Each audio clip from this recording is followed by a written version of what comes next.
أبدع اللفل الأرضين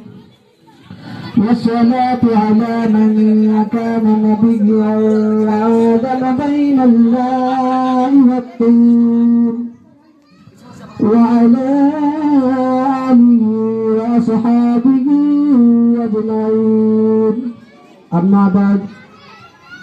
محترم حضرات، میں چاہتا ہوں کہ اس مختصر سے وقت میں جنگ آزادی ہند میں علماء دیوبند کے کردار پر کچھ روشنی ڈالوں۔ دعا فرمائیں کہ اللہ تبارک و تعالی مجھے ما فی الضمیر کو صحیح ادا کرنے کی توفیق نصیب فرمائے۔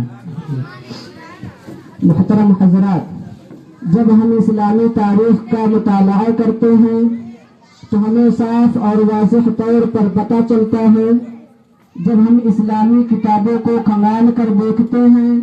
تو ہمیں صاف اور واضح طور پر نظر آتا ہے کہ حضور علیہ السلام سے لے کر کے حضرت آدم علیہ السلام تک جتنے بھی دور آئے ہیں، ہر دور میں حق اور باطل کی آمیزش اور ٹکر رہی ہے۔ یہ ایک نظام اور قدرت کی کرشمہ سازی ہے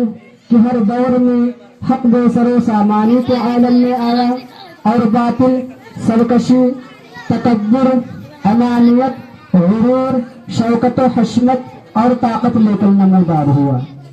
لیکن تاریخ کی ورق گردانی سے پتہ چلتا ہے کہ حق کو ہمیشہ اللہ تبارک و تعالی نے غلبہ عطا فرمایا ہے۔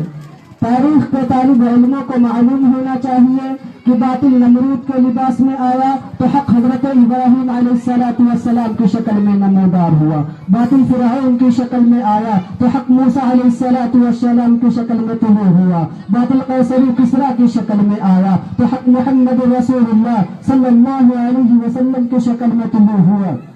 باطل حجاج ابن یوسف کی شکل لے کر آیا تو حق عبداللہ ابن زبیر رضی اللہ تعالی عنہ کی شکل میں نمودار ہوا، باطل خلیفہ منصور کی شکل لے کر آیا تو حق امام ابو حنیفہ رحمۃ اللہ علیہ کی شکل میں نمودار ہوا۔ اسی طرح باطل ہندوستان میں باطل جلال الدین اکبر کی شکل لے کر آیا تو حق مجدد الففانی رحمۃ اللہ علیہ کی شکل میں طلوع ہوا، باطل فرقہ اثنا اور شیعہ کی شکل لے کر آیا تو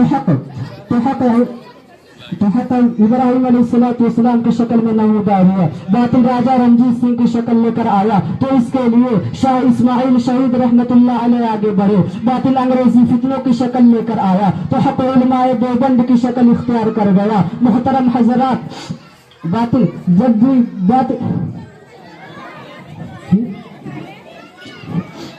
محترم حضرات